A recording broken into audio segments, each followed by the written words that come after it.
천하암 사건으로 사라진 금괴 중 미란이 찾고 있던 단 하나의 금괴 조각은 아직 백령도 바다 수심 47m 아래에 남아 있었다. 그리고 태주는 금괴를 찾으러 다시 47m 아래로 내려간다. 그날 바다에 가라앉은 건 배가 아니라 진실이었다. 7부 이야기는 시작된다. 관리자는 컨테이너 옆 패널에 손을 얹은 채 마치 이미 결말을 알고 있다는 듯 말했다. 나는 싸우러 온 것이 아닙니다. 아니, 쉽게 말하자면 나는 이길 싸움을 하러 온 게 아닙니다. 그 순간 패널 안에서 스파크가 튀었다. 처음의 떨림이 컨테이너 전체로 번지며 점점 강해졌다. 금괴 수송용 잠수함은 이미 확보해 두었습니다. 선택할 시간은 많지 않습니다. 태주는 숨이 멎는 듯 했다. 잠수함, 그 한 단어로 모든 퍼즐이 맞물렸다. 그 말은 천하암 사건을 둘러싼 의문들이 우연이 아니었음을 분명히 드러내고 있었다. 태주는 침묵했다. 그리고 그 침묵은 받아들이는데 필요한 최소한의 시간이었을 뿐이었다. 관리자는 고개를 기울이며 말했다. 태준의 손이 천천히 굳어갔다. 그 말은 천하암 사건이 단순한 비극이 아니었음을 분명히 가리키고 있었다. 그날 사고는 우리도 전혀 예상하지 못한 결과였어요. 혼란은 언제나 유용하니까요. 지하 공동전역에 울려 퍼진 경고음이 최고조로 치달았다. 컨테이너가 이송 모드로 들어갑니다. 잠수함 이동 경로로 연결하려고 해요. 태주는 있는 힘껏 관리자를 향해 돌진했다. 관리자도 피하지 않고 마주 걸어왔다. 두 사람의 몸이 부딪히며 금속에 찢어지는 듯한 울림이 거대한 충격과 함께 지하 공동을 덮쳤다. 관리자의 손이 태준의 어깨를 움켜쥐는 순간 직감했다. 그 힘이 단순한 경고가 아니라는 것을. 당신 하나로 이 흐름을 멈출 수 있다고 생각합니까? 관리자의 목소리는 태준을 향해 차갑게 내리꽂았다. 루나가 갑자기 말했다. 미란의 암호가 다시 움직입니다. 뭐라고? 이건 컨테이너 이동을 되돌리는 전환 코드입니다. 루나의 화면이 밝아졌다. 코드가 실행되는 순간 발밑을 흔들던 컨테이너 진동이 급속히 멎었고 관리자는 분노와 혼란 속에서 절규했다. 말도 안 돼. 그 여자는 25년 전에 죽었어. 미란의 암호는 여전히 살아 움직이고 있었다. 하지만 태준이 조용히 말했다. 그녀가 남긴 건 죽음이 아니라 이 코드야. 암호는 25년 전이 아닌 지금을 기준으로 반응하지. 관리자는 바닥에 무릎을 꿇었고 그의 표정은 붕괴된 세계를 보는 사람의 얼굴이었다. 그 순간 태준은 이 싸움이 끝났음을 알았다. 그리고 지하 공동에는 완전한 정적이 내려앉았다. 지하에서 빠져나오던 순간 루나가 조용히 말했다. 미란의 메시지 하나가 더 나왔어요. 그녀의 음성이 태준의 귀에 닿았다. 여기까지 왔다면 이제 거의 다 왔어요.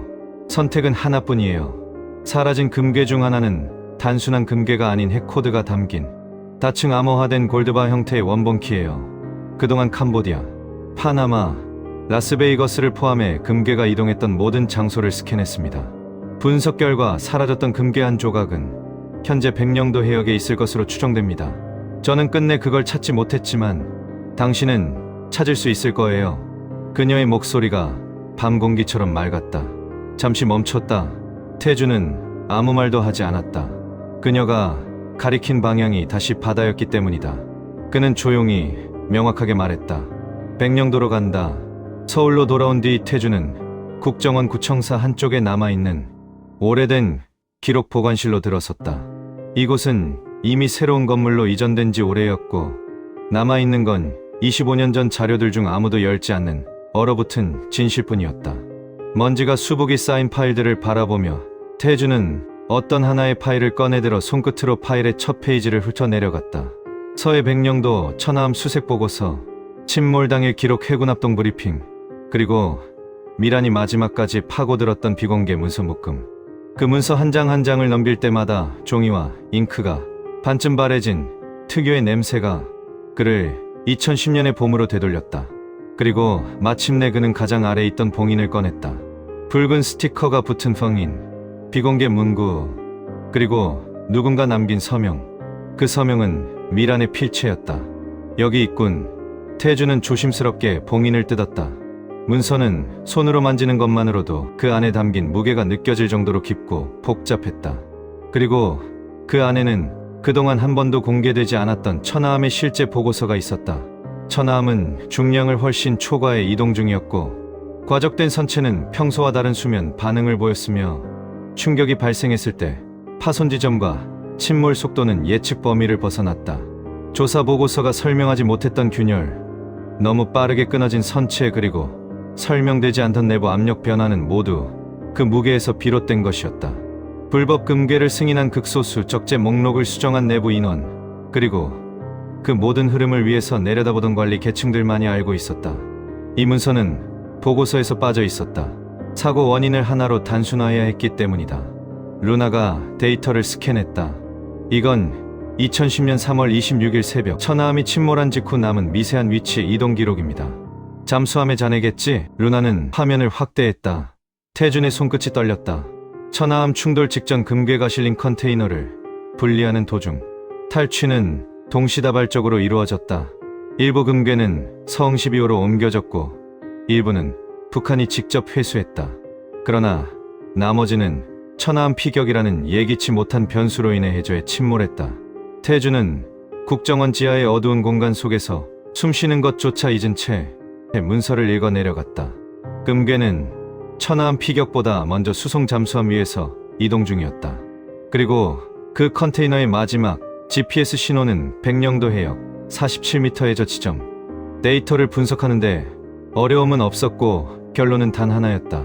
천안함 사고가 일어나기 직전 북한 잠수정은 분리된 금괴 일부를 탈취했고 그 과정 중 근처에서 천안함 피격이 일어난 거였다. 대체 누가 이런 짓을 한 걸까? 뉴스 브리핑과는 시간이 맞지 않아. 그럼 그 시간 사건은 다시 원점으로 돌아갔다. 사라진 금괴 일부 중 원본키가 들어있는 금괴는 지금까지 발견되지 않았다. 그 조각은 지금도 바닷속 어딘가에 묻혀 있을 것이다. 백령도로 향하는 길, 인천항에서 출발하는 코리아 프라이드. 여객선은 예전과 다르게 사람도 적고 건문도 필요 이상으로 많았다. 최근 서해에서 다시 이상 움직임이 포착됐기 때문이었다. 여객선 이동 중 루나는 데이터를 정리해 태준에게 보여줬다. 흔적은 분명합니다. 2010년 3월 이후 단 1년 동안 이 해역에서 신호가 한 번 더 포착됐습니다. 누가? 새벽재단 측 소유의 비인가 선박입니다. 아마도 천암 피격 사건이 있었을 때 해역 주변에 일부 떨어져 나간 금괴를 찾는 작업을 진행했을 가능성이 높아요. 실패했겠지.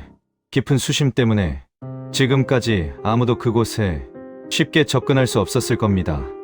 그리고 그곳은 장산곳에서 불과 13.5큼밖에 되지 않는 경계지역에 해류가 세고 암초가 많아 해난 사고가 빈번한 곳이기도 합니다. 창밖으로 펼쳐진 서해는 회색빛이었다. 수면 위로 바람이 지나갔지만 바다는 25년간 아무런 변화 없이 그 아래의 흔적을 숨기고 있었다. 그곳을 바라보며 태준의 마음도 마치 바다처럼 무겁고 가라앉는 느낌이 들었다. 백령도 사고태변에 발을 디디자 강한 바람이 그의 볼을 스쳤고 태준은 잠시 눈을 감았다. 여기서 출발했고 이제는 여기서 끝나야 한다. 자네 지점으로 향하다. 백령도 서쪽 해역은 군의 감시가 아직도 이어지고 있었다.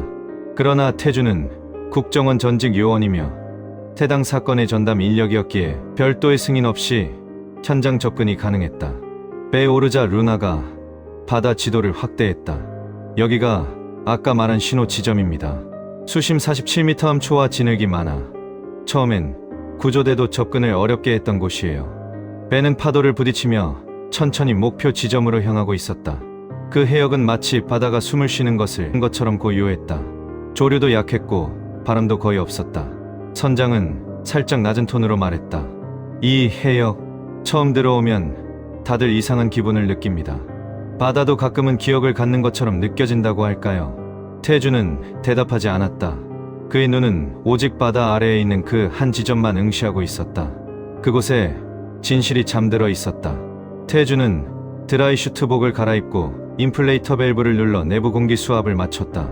지난 25년 동안 이 짓을 해온 사람처럼 침착하게 테크니컬 다이빙 장비와 트라이믹스 호흡기의 압력과 밸브를 그는 말없이 차례차례 점검했다. 그러나 그의 손끝은 알고 있었다. 잠수 가능 범위까지 도달하면 객체 데이터를 분석하겠습니다. 루나가 말했다.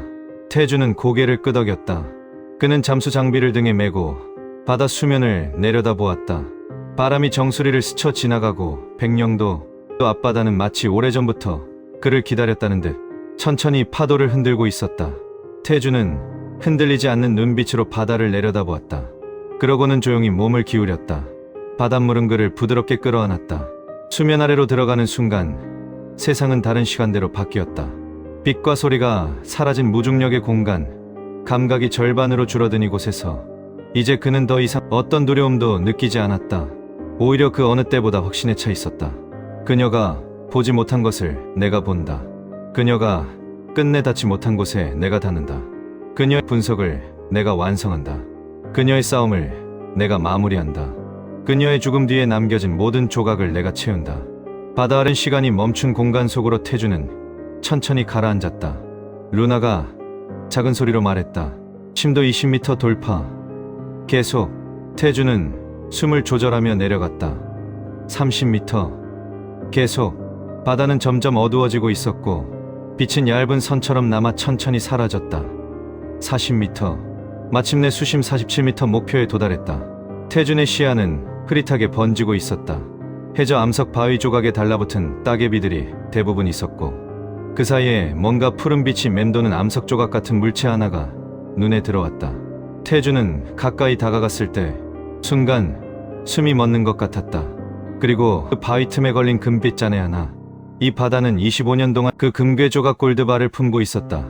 그리고 오늘 누군가가 그 침묵을 깨우러 내려왔다. 그는 손을 뻗었다. 그러나 그 순간 어둠 속에서 또 다른 형체가 그의 등을 향해 빠르게 다가오고 있었다. 47m 해저의 어둠은 마치 살아있는 생물처럼 짙게 퍼져 있었다.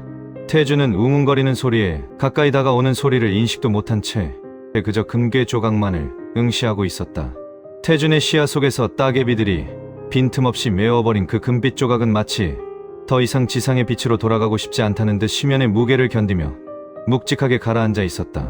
그가 손을 뻗는 순간 등 뒤에서 거센 물살이 터져 나왔다. 어둠을 가르며 서서히 다가오는 형체 하나가 있었다. 루나가 즉각 경고음을 울렸다. 후방에 접근 신호. 누군가 있어요. 태주는 반사적으로 몸을 틀었고 그 순간 검은 잠수복의 형체가 전기 충격창을 움켜쥔 채 빠르게 돌진해왔다. 청월. 그는 헬멧 너머로 중얼거렸다. 그러나 그 움직임은 지상에서 보던 청월 요원들과 다르게 물속에서 너무나 자연스럽고 치명적이었다. 수중 전투에 특화된 엘리트 요원은 곧바로 태준의 호흡장치를 노리고 창을 내질렀다.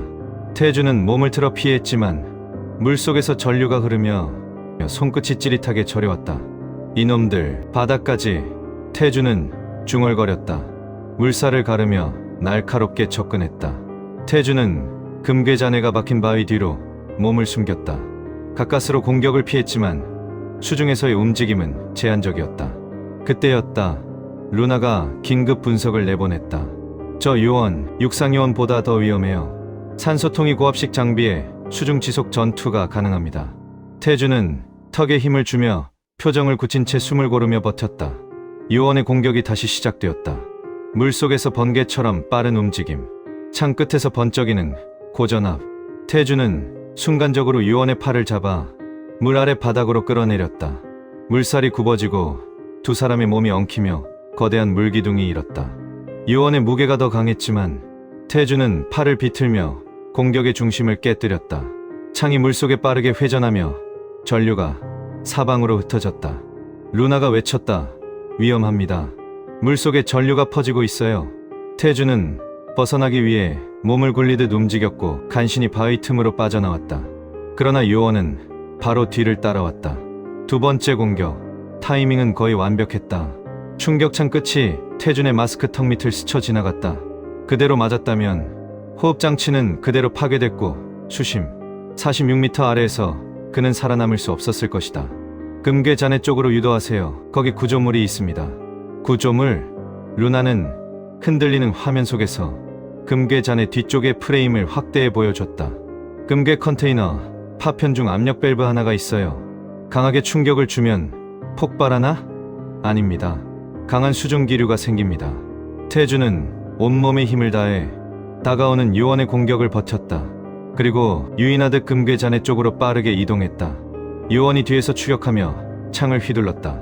태주는 몸을 틀어 간신히 전류를 피하는 순간 물살이 푸른 빛으로 일그러지며 번져나갔다. 순간 금괴 프레임을 움켜쥐었다. 그리고 프레임을 온몸으로 밀어 강하게 충격을 주었다. 철판이 울리고 바로 뒤 밸브가 열리며 거대한 수증기류가 폭발하듯 밀려나왔다. 요원의 몸이 뒤로 내동댕이 쳐졌다.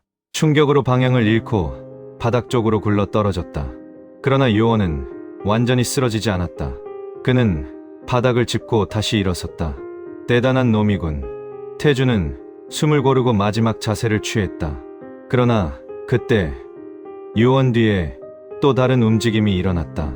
물속 어딘가에서 흐릿한 그림자 하나가 나타났다. 태주는 순간적으로 심장이 덜컥 내려앉았다. 또 다른 요원? 그러나 아니다. 그 존재는 더 작고 더 조용했고 더 치밀하고 계산적이었다. 루나가 말했다. 지금 접근하는 건 요원이 아니에요. 검은 형체는 천천히 다가왔다. 그러다 요원 뒤에서 조용히 팔을 걸어 그의 산소 라인을 절단했다. 요원의 눈이 크게 흔들렸다. 그리고 그는 저항도 하지 못한 채 깊은 물속 어둠 속으로 천천히 가라앉았다. 태주는 그 형체를 바라보았다. 작고 검은 잠수복을 입은 얼굴을 가린 반투명 헬멧, 그리고 헬멧 안에서 희미하게 깜빡이는 푸른빛의 렌즈 2개. 루나는 말했다. 저건 사람이 아닙니다. 그 헬멧을 쓴 형체가 천천히 태준에게 다가왔다. 그리고 가까이 오면 올수록 그의 마음은 이상하게 차분해졌다. 그 푸른 빛이란 렌즈는 빛나며 말한다. 미세한 합성음이 물속을 파고들었다. 태준의 눈이 크게 열렸다. 미란. 루나가 갑자기 감정이 느껴지듯 말을 했다. 그것은 단순한 장비가 아니었다. 미란의 내 모듈이 탑재된 루나의 초기 모델, 세상에 공개되지 않았던 프로토타입이었다. 기계였지만 어딘가 미란의 온기를 닮아 있었다. 감정이 느껴지는 기계, 미란이 생전에 남긴 수중보조 모델.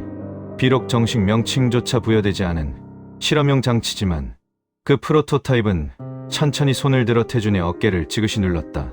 마치 괜찮아 힘내라고 말하는 것처럼. 그리고 프로토타입은 손끝을 가리켰다. 미란의 프로토타입이 가리킨 것은 금괴 한 조각 골드바였다. 깊은 바다 아래서 25년을 버틴 미란이 모든 것을 걸고 찾아 헤매던 단 하나의 금괴. 루나의 분석은 곧 결론에 도달했다. 저 금괴 안에 원본 키가 들어있습니다. 모든 출발점, 전체 계획의 근원. 태주는 손을 뻗었다. 바닷속 해초와 바위 사이에서 금빛 조각 하나가 미세하게 반짝였다. 오래전 미란이 목숨을 걸고 추적했던 그 마지막 퍼즐이 이제 그의 손바닥 위로 올라왔다. 그러나 그 순간 해저 전체가 흔들렸다. 지상에서 폭발음 같은 충격이 전해지고 바다가 불안하게 요동쳤다. 루나가 급히 분석했다. 새벽재단 일부 세력이 백령도 해역의 전파를 차단하고 있습니다. 상승 경로도 끊기고 있습니다. 수면 위로 올라갈 수 없습니다. 해저가 흔들리는 순간 모래가 폭발하듯 일어나 시야를 덮쳤다. 그러나 미란의 프로토타입은 태준을 놓치지 않겠다는 데 꼭 붙들었다. 사람이 아닌 손님이 분명한데도 차가워야 할 표면. 어딘가에는 그녀가 남기고 간 체온이 아직 남아있는 것처럼 느껴졌다. 태준은 무의식적으로 손을 뻗었다가 멈췄다. 그 기계는 프로토타입이라는 것을 마음 한편에는 끝내 부정하고 있었기 때문이다. 프로토타입은 단문으로 신호를 보냈다. 곧 수면 위로 올라갑니다. 루나가 즉시 번역했다. 그녀가 당신을 수면 위로 이동시키겠답니다. 바다 전체가 흔들렸다. 태준도 마지막 힘을 다해 상승 장치를 작동했고 잠수형 프로토타입은 알고리즘으로 상승 각도와 압력, 산소 흐름을 계산하며 그를 수면 위쪽으로 밀어 올렸다. 물이 몸을 감싸며 압력이 급격히 변하고 귓속이 울리며 시야가 흔들렸다. 폐 압착, 고막 손상, 산소량 모두 정상 완료. 미란의 프로토타입이 보내는 마지막 음성이었다.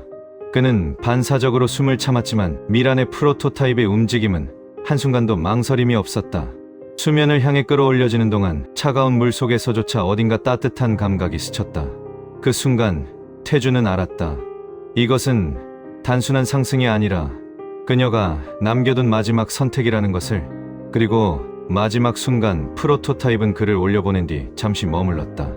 미란의 온기처럼 남아있던 미세한 신호가 끊기고 이내 바다 아래 어둠 속으로 스며들듯 사라졌다. 태주는 미란의 흔적을 닮은 프로토타입을 끝내 다시 붙잡지 못한 채 수면을 향해 떠올랐다. 아래로는 어둠이, 위로는 빛이 기다리고 있었다. 수면 47m 아래에 바다는 끝내 미란의 프로토타입을 놓아주지 않았다. 수면 위로 떠오르며 태주는 끝내 참아왔던 숨을 토해낸 후 바닷속이 아님에도 가슴이 가득 차오르는 느낌에 잠시 눈을 감았다. 그 감정은 슬픔이라는 걸 태주는 알고 있었다. 아래에 남겨둔 것은 바다 속으로 가라앉은 프로토타입이 아니라 다시는 닿을 수 없게 된 미란의 마지막이었다는 것이 가슴 한켠이 찢어지는 듯 아파왔다. 그 안에 남아있던 미란의 흔적까지 함께 잃어버렸다는 사실이 뒤늦게 그의 심장을 덮쳤다. 태주는 떨리는 숨 사이로 거의 들리지 않을 만큼 낮은 목소리로 중얼거렸다. 미란아, 내가 끝까지 갈게. 그리고 그의 손 안에서 바다 아래 25년을 버텨낸 한 조각의 금괴는 기존의 골드바와는 사뭇 다른 느낌으로 보였다.